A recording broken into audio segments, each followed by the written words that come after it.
conexão real.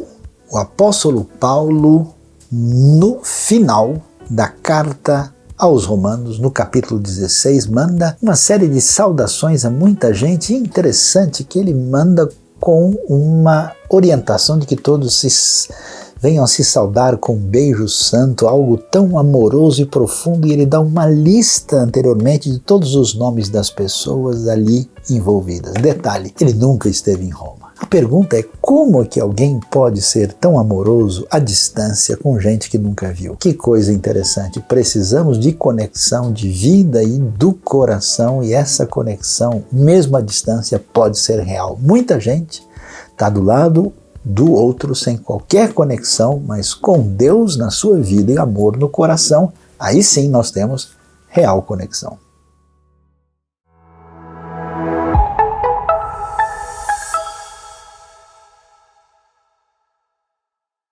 Seja bem-vindo a mais essa celebração online aqui da IBNU. Chega mais, senta aí no sofá, chama a galera, vamos conhecer um pouco mais sobre a Palavra de Deus, vamos agradecer a Deus por mais esse dia incrível com o qual Ele nos presenteia e vamos nos relacionar um pouco também, mesmo que à distância. Deixa aí seu comentário também.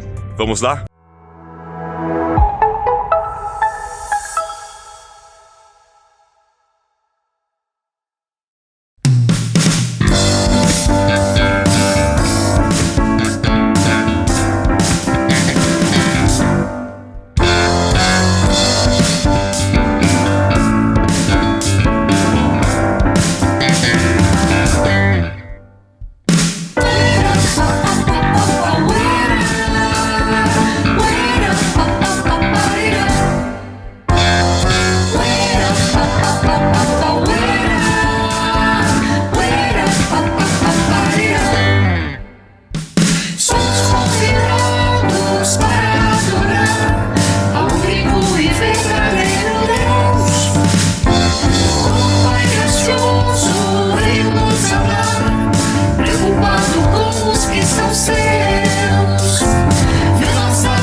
Olá, vamos falar um pouquinho sobre gratidão. Hoje, meu aniversário de casamento, muito grata a Deus por isso. Muito obrigada a Deus. Uma família linda que Deus me deu, muitas conquistas, muitas alegrias, mas muitas lutas. Nesses anos, meu marido teve 9 cirurgias. Ponte safena, mamária, câncer e tantas outras, né? 9 cirurgias é bastante. Mas em tudo isso, Deus nos deu livramento. Deus nos trouxe tudo que a gente precisava, nos deu estratégia, nos deu discernimento, nos encaminhou e também livrou. Então nós somos muito gratos a Deus por estar completando mais um ano de casado e por estarmos juntos, por Ele estar vivo, por Ele estar aqui no meio de tantas lutas. E agora meu marido continua em tratamento de um câncer. E onde vai estar minha gratidão nesse tempo agora? Eu tenho um memorial com Deus. Você tem um memorial com Deus? Você tem aí anotado ou na sua memória? Peça ao Espírito Santo para te trazer à memória aquilo que te dá esperança. Eu tenho esse memorial com Deus. Até aqui Deus nos livrou. Até aqui Deus nos deu escape. Muitas são as aflições do justo, mas de todas Deus livra. Aí está o meu motivo de gratidão. Que no meio de mais essa luta, aquele Deus que fez tudo lá no passado para mim, tudo lá no passado para o meu esposo, para a nossa família, é o mesmo Deus hoje. Ele fez, Ele faz e Ele fará, de acordo com a vontade dEle. A gente não queria estar passando por isso não. Mas o nosso memorial, a nossa fé, por termos vivido com Deus tantas histórias de livramento, tantas bênçãos, isso fortalece a nossa fé. E isso nos dá a gratidão de poder passar pelo problema, na certeza de que esse Deus, que não poupou seu Filho por nós, vai continuar nos livrando, cuidando de nós, até o dia que Ele quiser. Então, sugiro para você, tenha um memorial para você ter gratidão e te fortalecer no dia das suas lutas. Deus te abençoe.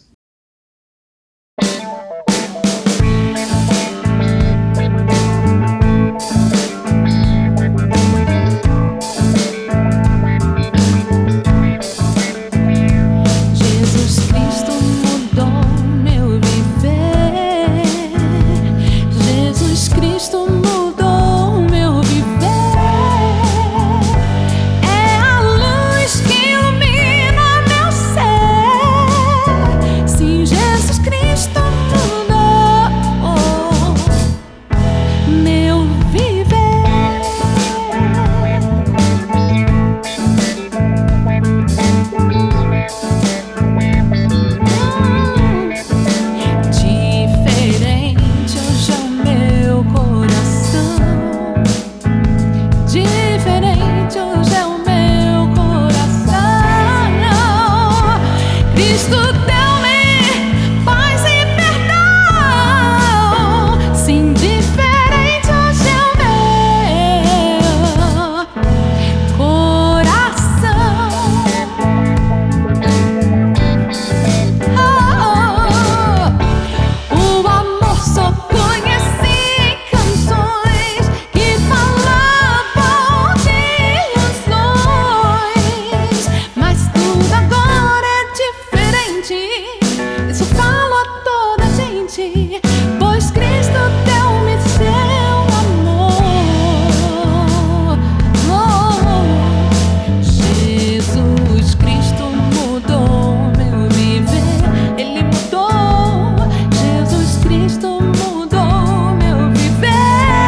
esse momento importante de intercessão.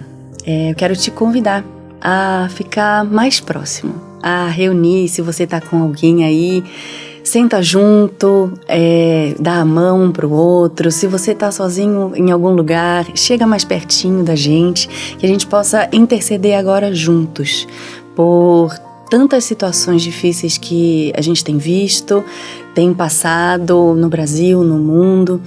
E, em especial, eu gostaria de interceder pelas pessoas que estão se disponibilizando a ajudar quem precisa.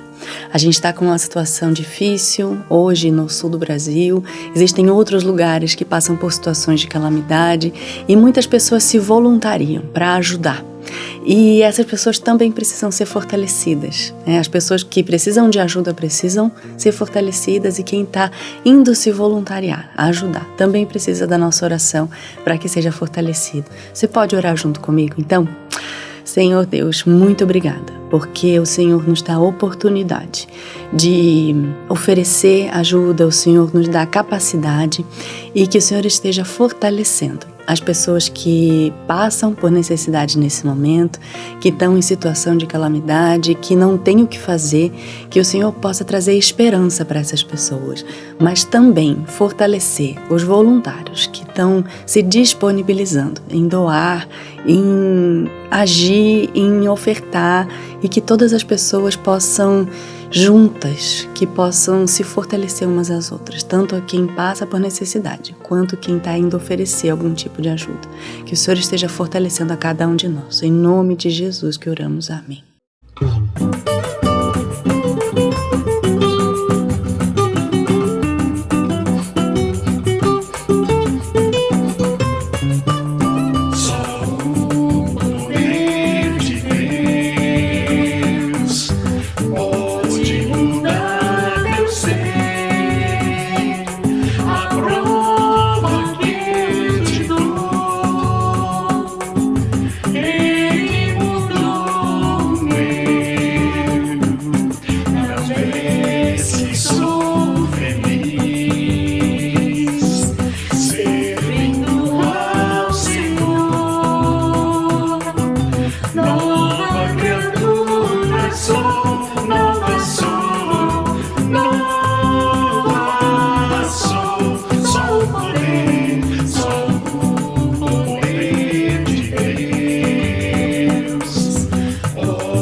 Neste momento, chegou a hora de refletirmos sobre a Palavra de Deus. E o tema da nossa reflexão hoje certamente vai dar o que falar e dar o que pensar, porque o nosso tema será na hora da tribulação, só o óleo da unção. Como é que essa é? Pois é, para entender o que é que a gente está dizendo aqui, é importante dar uma olhada no texto de Tiago, capítulo 5, desde o verso de número 7 até o final do capítulo, no verso 20, 5 de 7 a 20. Diz o texto o seguinte: portanto, irmãos, sejam pacientes até a vinda do Senhor. Vejam como o agricultor aguarda que a terra produza a preciosa colheita e como espera com paciência até virem as chuvas do outono e da primavera. Sejam também pacientes e fortaleçam o seu coração, pois a vinda do Senhor está próxima. Irmãos, não se queixem uns dos outros para que não sejam julgados. O juiz está às portas. Irmãos, tenham os profetas que falaram em nome do Senhor como exemplo de paciência diante do sofrimento. Como vocês sabem, nós consideramos felizes aqueles que mostraram perseverança. Vocês ouviram falar sobre a perseverança de Jó e viram o fim que o Senhor lhe proporcionou. O Senhor é cheio de compaixão e misericórdia. Sobretudo, meus irmãos, não jurem nem pelo céu, nem pela terra, nem por qualquer outra coisa, seja o sim de vocês sim e o não, não, para que não caiam em condenação. Vamos até aqui, depois vamos prosseguir na nossa leitura aqui do livro de Tiago. Então, olha lá que coisa interessante. A carta de Tiago, esse Tiago meio irmão de Jesus, é a primeira carta do Novo Testamento, o primeiro documento escrito, e muitos estudiosos acham que até mesmo antes do ano 50, essa carta estava disponível, enviada aí àqueles seguidores de Jesus de contexto judaico que estavam na dispersão, ali em torno da terra de Israel. E a situação era um tanto quanto complicada, Esse pessoal estava sofrendo dificuldades de algum tipo de perseguição, e a gente compreende, em função de tudo que acontece nesse cenário dos seguidores de Jesus, da comunidade primitiva da fé, mas também um problema entre eles, de relacionamento, de não conseguirem se ajustar, especialmente entre os mais abastados e os que estavam em condição, vamos dizer, de necessidade socioeconômica maior. Quando nós lemos aqui, Tiago começa a dar algumas orientações sobre como é que a gente lida com a vida. É um livro tão interessante e importante porque é um livro muito prático, muito objetivo, vai falar sobre como é que a gente lida no relacionamento com os outros, como é que a gente lida com a língua, o que é verdadeira sabedoria. E um dos temas que aparece desde o começo na carta ao Tiago é essa questão que mexe com todo mundo. Ou seja, quando a gente passa por situações incômodas, difíceis, que é genericamente chamada de tribulação, e a gente pergunta, afinal de contas, o que é que Deus quer com isso? Por que o Deus que é tão amoroso, por que é tão poderoso, e como está dirigindo a nossa vida, encaminhando todo o projeto da redenção, como é que Deus lida e interfere com isso? Inclusive eu faço questão de ler o texto também na versão aqui, a mensagem, para a gente ver a força das palavras comunicadas de maneira mais, vamos dizer, forte. Então, acompanhem comigo. Enquanto isso, amigos, esperem a vinda do Senhor. Sejam pacientes, os fazendeiros vivem assim, sempre esperando o tempo da colheita com paciência, deixando que a chuva faça o seu trabalho lento. Tenham a mesma atitude sem fraquejar. O Senhor pode chegar a qualquer momento. Irmãos, não reclamem uns dos outros. Vocês sabem que uma queixa muito maior poderia ser feita contra vocês. O juiz está às portas. Tomem os antigos profetas como mentores. Eles puseram tudo de lado, enfrentaram tudo e nunca desistiram, sempre honrando Deus. Quem permanece firme não perderá sua recompensa. Vocês, por certo, já ouviram falar da paciência de Jó e sabem que Deus o recompensou no final. Lembrem-se, Deus se importa conosco em tudo, até mesmo nos detalhes. Agora que sabem como Deus se importa conosco, parem de dizer coisas como juro por Deus. Deixem de impaciência fazendo juramentos para apressar Deus. Digam apenas sim ou não, apenas a verdade, assim suas palavras não poderão ser usadas contra vocês. Então, observem bem esse cenário importante que está aqui. Qual é o desafio? palavra de Deus, o ensino bíblico, ela não nos traz, como muita gente erroneamente imagina, que é o raciocínio muitas vezes em contra disso, que como a gente está do lado de Deus, na verdade da palavra, do caminho da fé, é que o nosso caminho vai ser mais suavizado. A gente de repente ficou mais sábio do que as pessoas lá de fora, a gente tem a parceria melhor, a gente tem o caminho mais promissor, então a nossa vida de alguma maneira não vai ser surpreendida por situações problemáticas e difíceis. O que nós vamos encontrar na Bíblia é exatamente o contrário. Por isso, o texto vai dizer para a gente que o que Deus deseja é que nesses momentos de dificuldades, de situações difíceis, de problemas que a gente enfrenta que parecem, vamos assim dizer, prejudicar a nossa firmeza na fé, que a gente aprenda a lidar com isso. Então veja, não tem esse negócio, eu estou acostumado a ouvir em ambientes de orações, assim, em ambientes religiosos, tipo, Senhor, tira toda a tristeza do nosso coração agora, ó Deus, né, que não haja nenhum sentimento negativo, nenhum problema, tira toda a dor. Não é esse o tipo de oração que nós encontramos no ensino de Jesus e da igreja primitiva. O que a gente vai encontrar é um caminho diferente, né? Um caminho que é um desafio. Por quê? Presta atenção. Quando a gente está caminhando na fé, e não existe caminho na fé sem a comunidade da fé junto, a gente vai enfrentar diversos desafios. E que desafios são esses?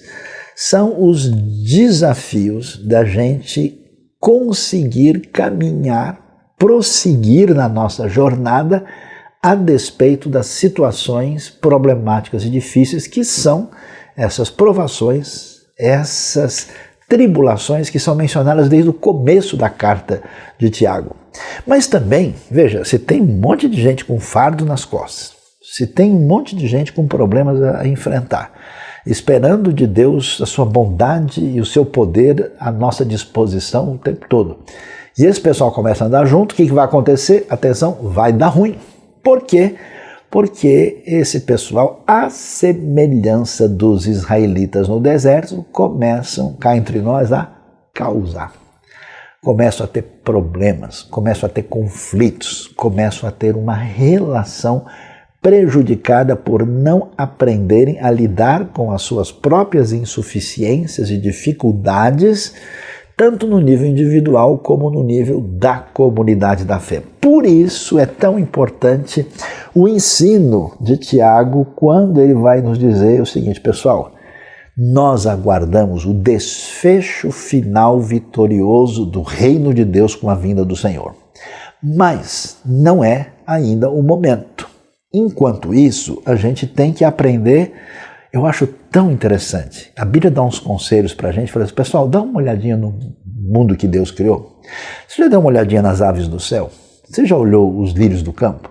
Você já viu como é que funciona a ordem natural do grande Criador? Então vejam como funciona a realidade que tem a ver com a nossa sobrevivência no mundo da agricultura. Como é que funciona? O agricultor, né, quando ele vai lidar com a produção da terra, não adianta ansiedade, não adianta perturbação, não adianta tentativa de aceleração, ele precisa aprender a esperar o tempo certo das coisas. Então ele, como acontece na terra de Israel e na região, você tem as chuvas de outono e de primavera, né? Ali nós temos um momento por volta de setembro, outubro, quando começa o período chuvoso que vai se estender até o fim de fevereiro, ali março no máximo, e depois vem uma época de estiagem e você não muda o clima. Você não muda a chuva, você não tem poder sobre isso. Então, qual é o nosso chamado? Em primeiro lugar, é ter paciência e perseverança. Então, Deus coloca problemas, permite dificuldades, abre um caminho para a gente enfrentar a tribulação para que você cresça como pessoa, desenvolva a virtude, que, num certo sentido, é um esvaziamento da sua atitude prepotente de achar que tem tudo sob controle. Você não tem. Então você tem que se submeter à realidade. E assim como o agricultor com paciência aguarda o momento certo para que ele tenha a colheita e garanta a sobrevivência, a gente precisa aprender isso com a percepção da ordem natural. Então, vocês precisam ser pacientes e, atenção, fortalecer o coração. Porque é o que acontece, né? Você vê que muita gente às vezes até segue a caminhada da fé, mas segue assim com aquela cara de quem está chupando limão. Segue com uma cara assim de quem, sabe? Tipo, eu tô seguindo aqui meio que empurrado, né? Eu tô aqui meio que sobrevivendo nessa coisa, mas não fortaleça o coração porque Deus é bom e é poderoso e o desfecho dessa caminhada é extraordinário. O desfecho da caminhada do povo de Israel na história termina na Terra Prometida. O desfecho da nossa caminhada com Deus termina num desfecho promissor na vida eterna, na sua plenitude. O desfecho do plano da redenção final termina com a vinda do Senhor. Ele diz, a vinda do Senhor está próxima. Claro que esse próximo é do ponto de vista de Deus. No nosso calendário, às vezes é difícil lidar com isso. E qual é o problema? Enquanto a gente carrega as cargas pesadas e temos as mochilas nas costas e nessa caminhada a gente acaba arrumando confusão um com o outro. Ou povo difícil, esse povo de Deus, desde sempre. Então ele diz, não se queixem uns dos outros para que não sejam julgados. Eu gosto de dizer uma frase meio pesada, e alguém diz, Saião, qual é o grande inimigo do povo de Deus, da igreja e tal? Será que é o demônio, né? Será que é o mundo lá fora que ameaça a gente? Olha, parece que em muitos momentos o maior inimigo foi o próprio povo da comunidade da fé, porque eles tantas vezes conseguem desnecessariamente arrumar uma relação conflituosa um com o outro. É divisão desnecessária, é uma fragmentação exagerada, é uma atitude do tipo, olha, a minha denominação, a minha postura, a minha convicção, a minha particularidade teológica me faz melhor do que os outros. Pessoal, não é por aí. Então, o perigo dessa relação problemática aparece, e aí que a gente vai ver que a tribulação, além de ser um teste para a gente desenvolver essa paciência, essa perseverança, ela também é um teste para ver como é que a gente consegue continuar fazendo a oração do Pai Nosso.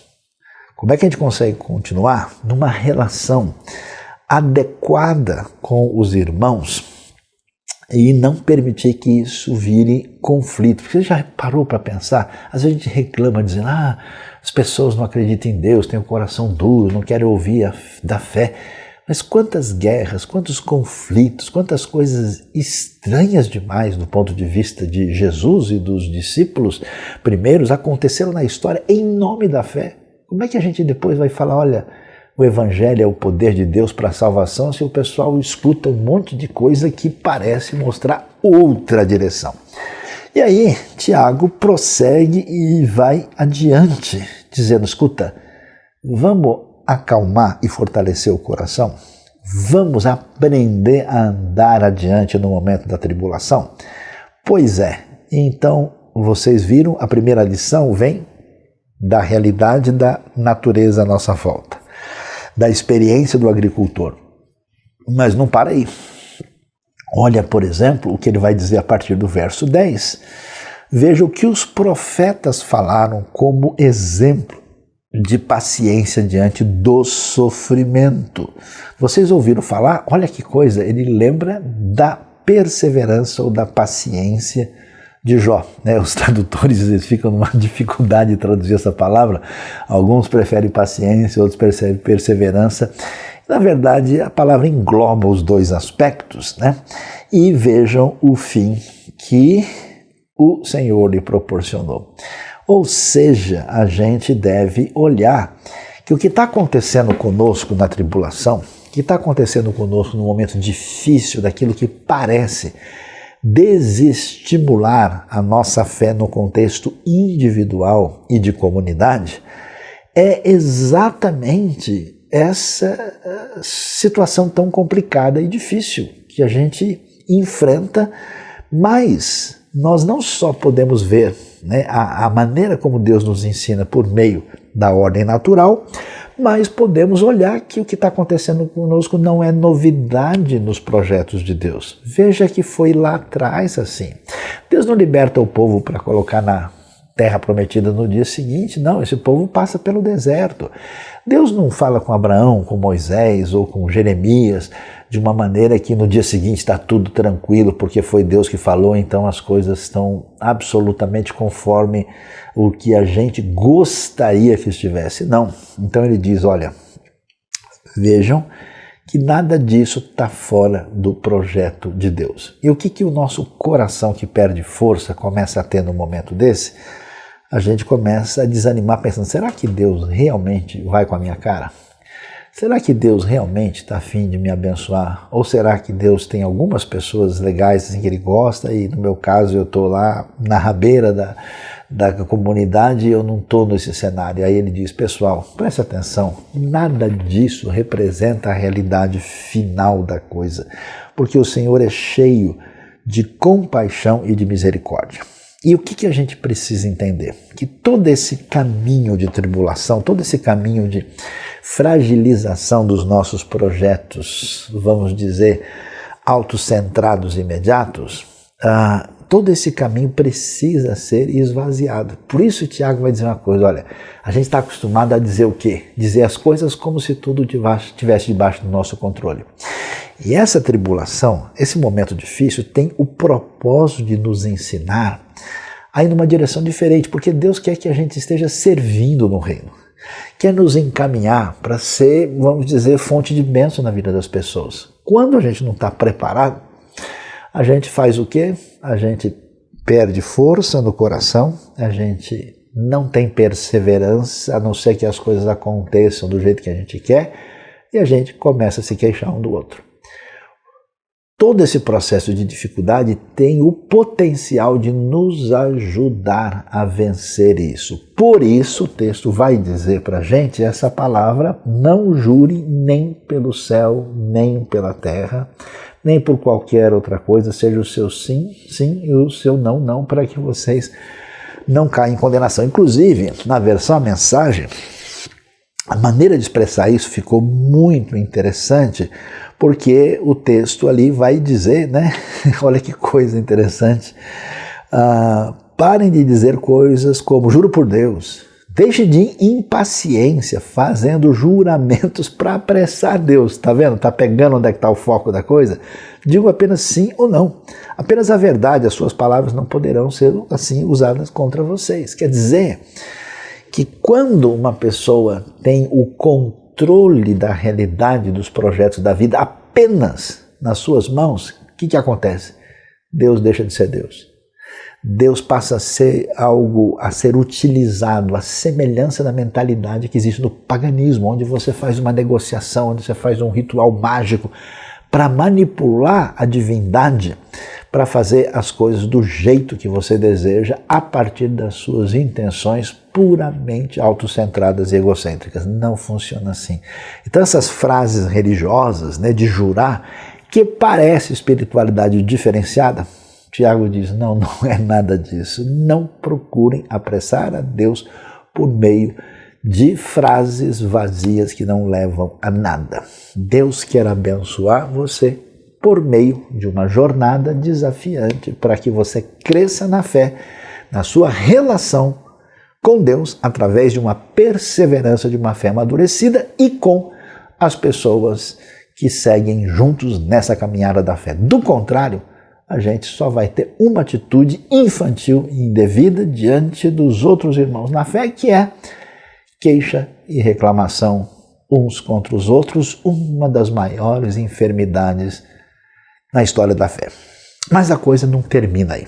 Tiago vai prosseguir nesse desfecho do seu livro extraordinário, e ele vai dizer para a gente agora, né, lendo o texto do verso 13 em diante, algo que chama a nossa atenção, e eu acho assim espetacular o jeito direto, objetivo, de Tiago, sabe aquela pessoa que você vai conversar, nunca sabe o que a pessoa está dizendo, porque é uma enrolação do começo ao fim, é um negócio assim que dá nos nervos, então fala logo, o que você está querendo dizer, né?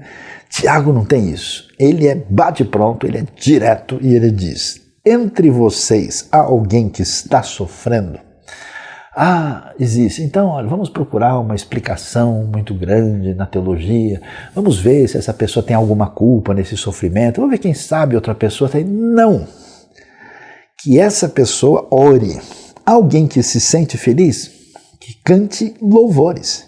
Entre vocês, alguém que está doente, que ele mande chamar os presbíteros da igreja para que esses orem sobre ele e o unjam com óleo, em nome do Senhor. A oração feita com fé curará o doente e o Senhor o levantará. E se houver cometido pecados, ele será perdoado. Portanto, confesse os seus pecados uns aos outros e orem uns pelos outros para serem curados. A oração de um justo é poderosa e eficaz. E Tiago vai adiante e diz, Elias era humano como nós. Ele orou fervorosamente para que não chovesse, e não choveu sobre a terra durante 3 anos e meio. Orou outra vez, e os céus enviaram chuva e a terra produziu seus frutos. Meus irmãos, se algum de vocês se desviar da verdade e alguém o trouxer de volta, lembre-se disso. Quem converte um pecador do erro do seu caminho salvará a vida dessa pessoa e fará que muitíssimos pecados sejam perdoados. Que coisa impressionante essa história do óleo da unção e essa conversa da tribulação. Eu faço questão de ler na mensagem para ressaltar alguns aspectos assim importantes que acabam ficando nítidos nessa transposição para a realidade de hoje. Vocês estão sofrendo? Orem, sentem-se bem, comecem a cantar. Estão doentes? Chame os líderes da igreja para orar por vocês e ungí-los em nome do Senhor. A oração confiante irá curá-los. E se tiverem pecados, serão perdoados, curados por dentro e por fora. Façam disso uma prática comum. Confessem seus pecados uns aos outros e orem uns pelos outros para que vocês possam viver juntos, integrados e curados. A oração da pessoa justificada por Deus é poderosa e vitoriosa. Elias, por exemplo, humano como nós, orou com fé para que não chovesse e não choveu nem uma gota durante 3 anos e meio. Depois orou para que chovesse e choveu. As chuvas vieram e a vegetação começou a crescer de novo. Prezados amigos, se vocês conhecem alguém que se desviou da verdade, não desistam dessa pessoa.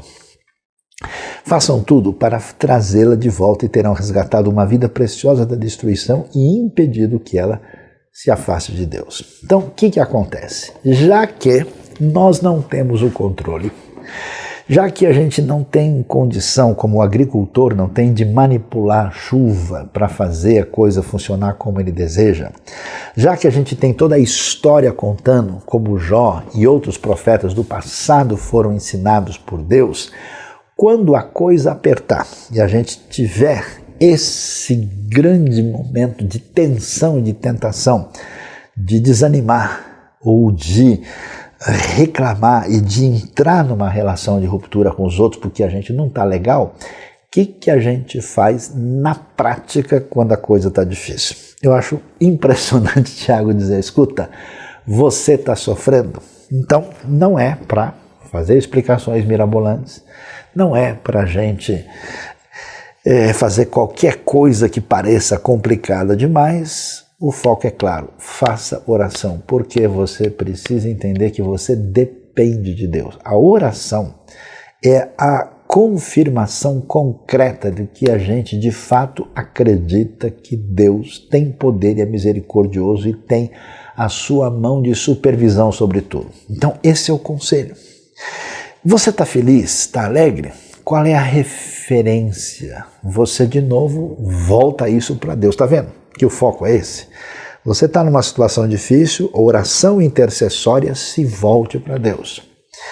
E se você está muito feliz, cante. E de repente surge esse texto que muita gente às vezes presta atenção e fala, ih, Saião, que história é essa? Alguém está numa situação muito difícil, alguém está doente, o que deve ser feito? Chame os líderes, os presbíteros da igreja para fazer oração com óleo.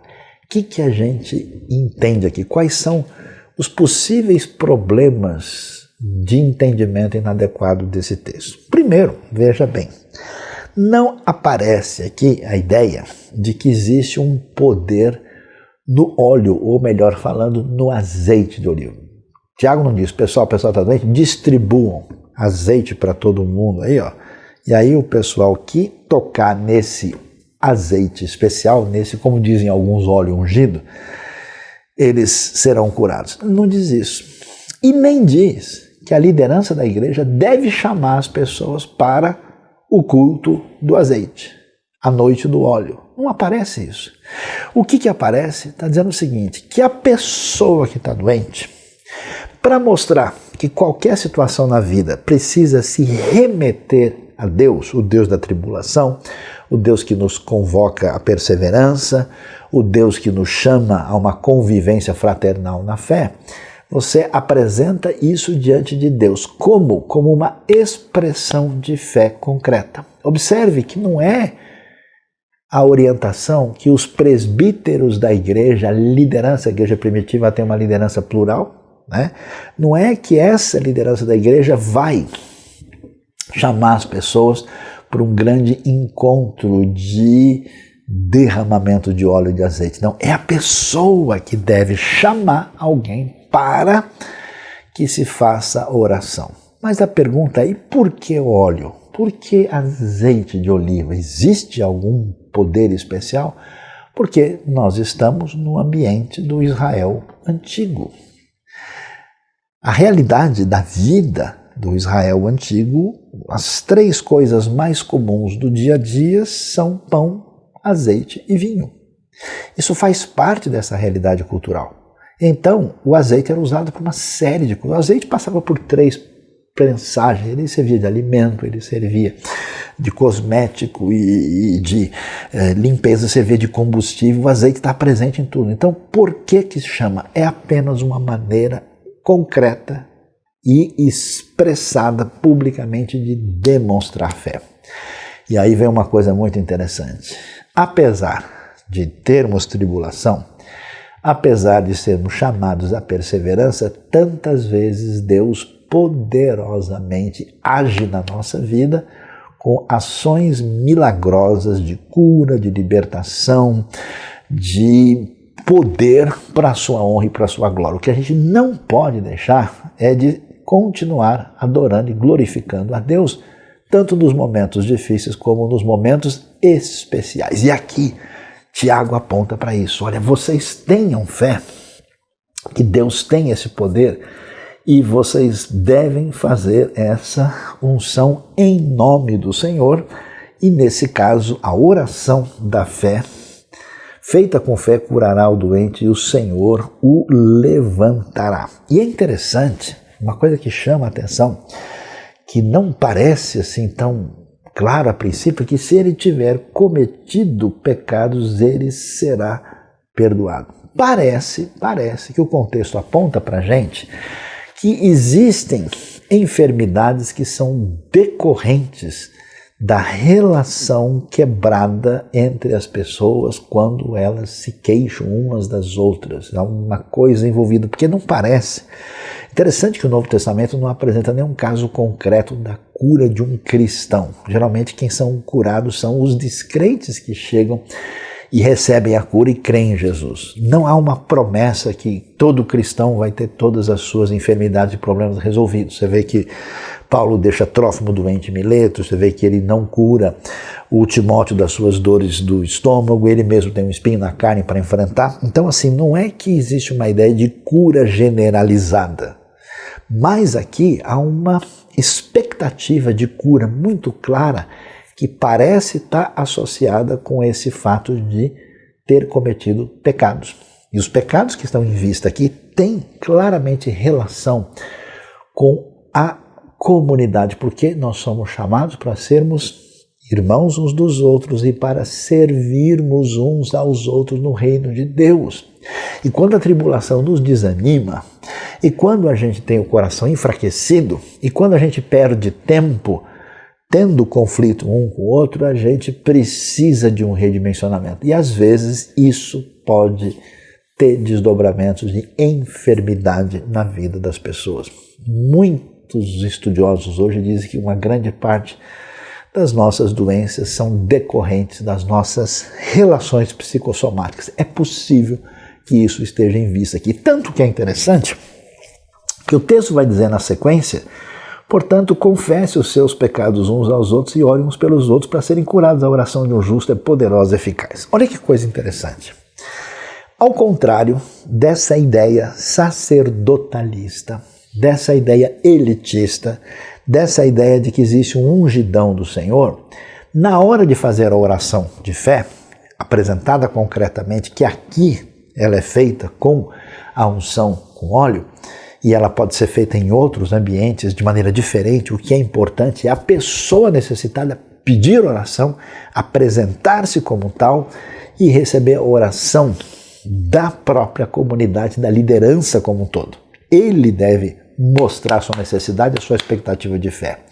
Mas como tem essa associação com os possíveis erros e pecados que estão aqui, é interessante que quando alguém comete erro, ele precisa acertar com as pessoas envolvidas. Não é confessar o pecado para o líder espiritual que está numa posição superior. Não diz, chame o líder principal, o apóstolo, o presbítero, o bispo, o fulano de tal e confesse para ele. Não. Se trata de confessar os pecados uns aos outros, porque no texto está falando de queixas uns contra os outros. Então a ideia é, olha pessoal, nós estamos juntos, a gente está carregando um peso, nós estamos na caminhada da fé. Então quando a coisa ficar difícil, chama o outro e diz, meu irmão, eu pisei na bola com você. Eu fiz uma coisa errada contra você. Olha, eu talvez nem com total intenção aqui agi dessa maneira, então confesse os pecados uns aos outros, não como se fosse um meio em que a pessoa é um intermediário diante de Deus, que ninguém é perdoado por buscar uma pessoa como alguém que é mais espiritual e ajuda a pessoa a ser perdoada. Não, o importante é confessar, é reconhecer o erro. Importante é a pessoa, inclusive, livrar o peso do seu coração diante de quem está enfrentando e ele acertar a situação com a outra pessoa, até porque os dois são irmãos na fé. E é interessante, a oração de um justo, né? Aqui fala, orem para ser curados, para serem curados, o que mostra que parece que nesse caso a situação de cura aqui está relacionada com esse aspecto relacional quando a comunidade da fé é prejudicada e deixa de ser uma comunidade de serviço no reino de Deus, de bênção para as pessoas. Aquilo que deveria, existir para que a gente junto fosse canal de bênção, virou uma coisa de uns contra os outros. Não. Por isso, o texto vai dizer de maneira muito desafiante. E essa oração poderosa, terapêutica, quer dizer, você submete tudo isso diante de Deus. E qual é a grande motivação? Porque isso vai dar certo. Bom, se a gente olha para a história de Jó, não tem ninguém em sã consciência que diz, nossa, eu estou sofrendo mais que Jó. Isso é maluco, não tem isso. Então, se Jó termina a sua jornada ensinado e abençoado por Deus, com certeza nós também chegaremos lá. Se tem alguém que eu posso dizer que era a fragilidade total em pessoa, que inclusive pediu para morrer, é o Elias. Então, junto com Jó, chegou Elias. Aliás, os dois pediram para morrer e detestaram o dia em que nasceram. E o Elias chega aqui para dar bom dia para você, bom dia para mim, e a gente vai entender como é que essa tribulação tem a relação com o óleo da unção e o Elias vem nos ensinar de montão. O que ele diz?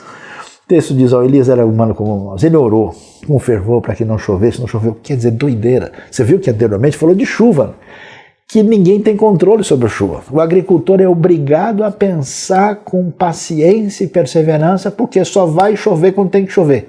Elias quebrou essa regra. Elias mudou tudo. O Elias que queria abandonar a vida, que se sentia sozinho, que não tinha ninguém mais fazendo nada no reino de Deus, que achou que Deus tinha viajado e esquecido o seu projeto aqui, o homem orou e desceu a água, a chuva. Os céus enviaram chuva. É muito interessante esse jeito judaico, né, de evitar falar Deus e usar a palavra céus pelo respeito profundo. E a terra produziu os seus frutos. E aí a gente chega no ponto final. Preste atenção. Porque Deus quer mandar tribulação na sua vida? Para que você aprenda a sentir o sofrimento que está na vida dos outros. Por que Deus quer que a gente desenvolva a perseverança? Porque se a gente está no nosso conforto pleno e a gente vê as outras pessoas aqui, o que a gente faz? A gente julga, mete a boca e entra no processo de queixa, para que a gente desça do pedestal e entenda que todo mundo é a cara de Jó e de Elias. Deus chama a gente, através da tribulação, através dessa caminhada de perseverança, para a gente fazer o que mais importa, que é servir o nosso próximo. Como? Trazendo ele de volta. Olha que coisa impressionante. Se algum de vocês se desviar da verdade e alguém o trouxer de volta, veja, isso vai acontecer. O pessoal em Tiago está balançando. Você lê as cartas do Novo Testamento, está todo mundo se desviando da verdade todo dia. A questão é o quando se desviam. Porque a gente é cabeça dura. A gente quer seguir o nosso caminho, a gente vai lá, quebra a cara até Deus trazer de volta. Então, quando isso for acontecer, e isso acontece aqui porque o pessoal está numa situação complicada, é o pessoal que está mais abastado, discriminando quem é pobre, é o pessoal explorando o outro, é uma situação difícil na comunidade da fé. Pois quando isso acontece, lembre-se disso. Quem converte um pecador do erro do seu caminho salvará a vida dessa pessoa e fará com que muitíssimos pecados sejam perdoados, né? Não, achei legal a mensagem dizer, né? Se vocês conhecem alguém que se desviou da verdade, não desistam dessa pessoa. O que a gente faz? No caminho normal, indevido do nosso coração, longe do ensino de Tiago, a gente começa a exagerar na importância do nosso momento de dor na tribulação. A gente perde força, a gente desconecta essa fonte de fé e vida. Com a ansiedade, o nervosismo e a perturbação, a gente passa a se queixar uns dos outros e entrar numa caminhada problemática. E aí a Bíblia diz ao pessoal: vamos voltar aqui, preste atenção. Deus continua sendo Deus, Ele continua sendo bom, todo-poderoso, então aprendam a caminhar e aprendam o que é perseverança e o que é paciência. Você precisa disso.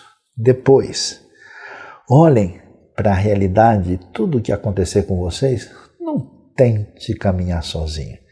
Não transforme a sua alegria numa festa particular. Cante louvores, agradeça a Deus pela coisa boa que aconteceu com você. Não é assim. Tá difícil? Também não se feche no seu canto ali.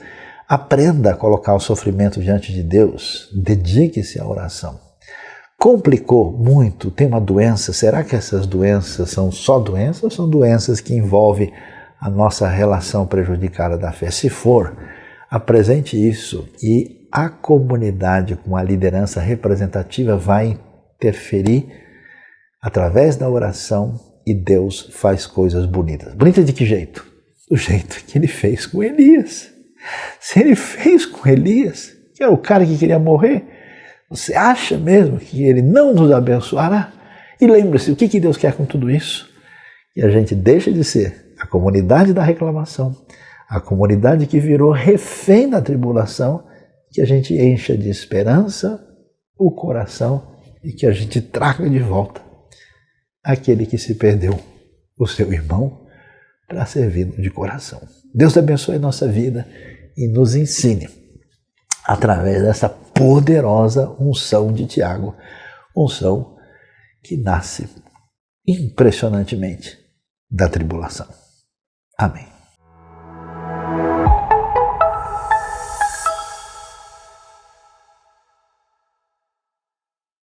Campanha IBNU, Espaço Sagrado.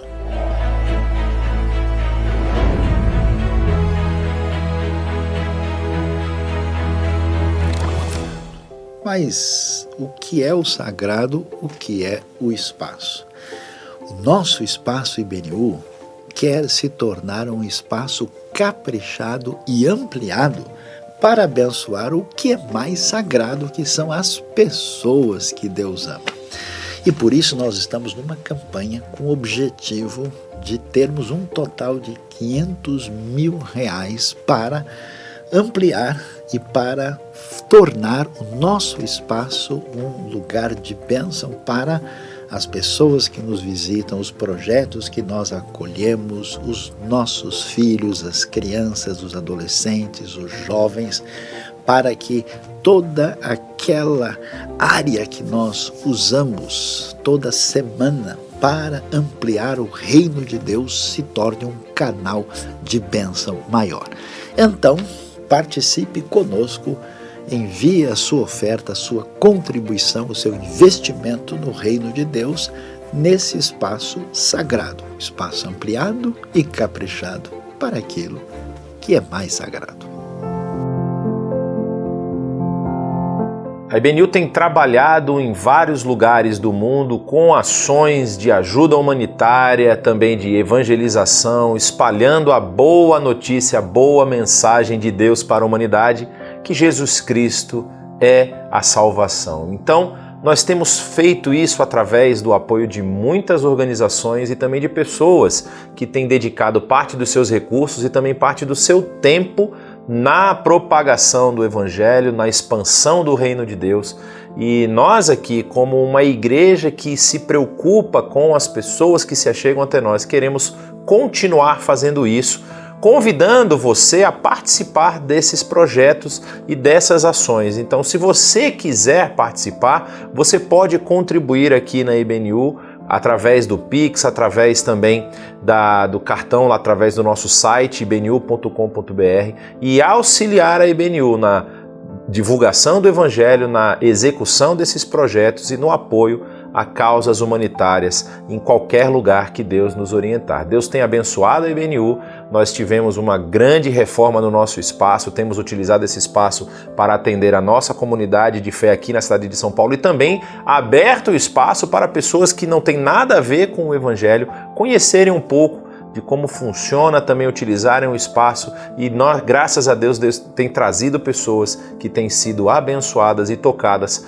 pelo poder do Evangelho. Por isso eu convido você a orar comigo nesse momento para que o Senhor continue nos orientando e nos dando instrução em como devemos aplicar os recursos que temos conseguido, que temos recebido aqui nessa comunidade. Então, vamos orar? Pai, nós queremos te agradecer por tudo que o Senhor tem feito aqui na IBNU, pelas pessoas que têm se achegado até nós, pela mensagem que o Senhor tem entregue aos corações. Ó Pai, te pedimos também que esses relacionamentos sejam relacionamentos frutíferos, pessoas que possam se apoiar nos momentos de dificuldade, possam ser ensináveis e também capacitadas para ensinar outras pessoas, para que através da vida dos membros e das pessoas que se achegam ao IBNU, nós possamos impactar a cidade de São Paulo, também o Brasil e em todos os lugares do mundo onde o Senhor nos levar. Mas te pedimos agora também, ó Pai, em especial pelos recursos financeiros que são depositados aqui, que o Senhor nos dê clareza de entendimento e sabedoria na aplicação desses recursos para abençoar o maior número de vidas possível, aonde o Senhor apontar, que a gente consiga entrar, que a gente consiga fazer a diferença, não pela nossa força, não pela nossa capacidade, mas sim pela ação maravilhosa e milagrosa do Teu Espírito em nossas vidas. Te pedimos também pelas famílias, ó Pai, que talvez estão passando por alguma situação de dificuldade financeira, que o Senhor dê sabedoria, dê compreensão do que elas devem fazer, mostre os caminhos que elas devem percorrer para transitar dessa situação de dificuldade para uma situação de mais folga financeira e também possam contribuir com o coração grato. E também levanta, Senhor, pessoas que vão dedicar não apenas recursos, mas também o seu tempo, a sua vida para servir as outras pessoas. Assim oramos no nome do Teu Filho amado Jesus. Amém.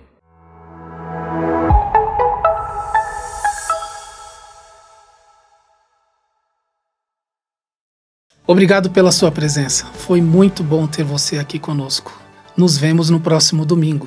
Aproveite durante a semana, entre em nossas redes sociais. no YouTube, Instagram, Facebook. Deus te abençoe.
Sou